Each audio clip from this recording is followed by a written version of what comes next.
बिस्मिल्लाहिर्रहमानिर्रहीम।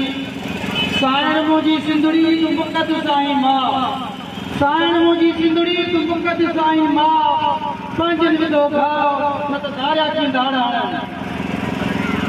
इंतहाई इज़त एतिराम जे लाइ मां त ईअं बि चवंदुसि त अॼु हिते जेको अवाम बीठो आहे, जेके माण्हू बीठा आहिनि उहे बेज़मीन आहिनि, पर उहे बेज़मीन न आहिनि।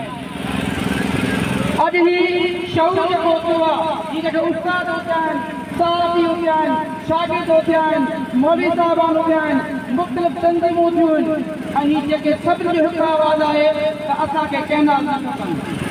कैनाल पाणी असांजे ज़िंदगीअ जो हिसो आहे।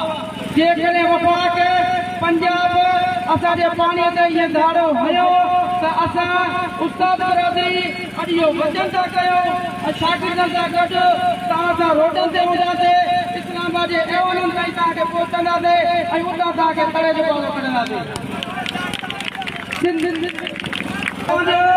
हिकु ई मुतालबो आहे, सभु उस्ताद बरादरी हथ मथे करे वचन कयो त असां सभु कैनालनि जे ख़िलाफ़ आहियूं।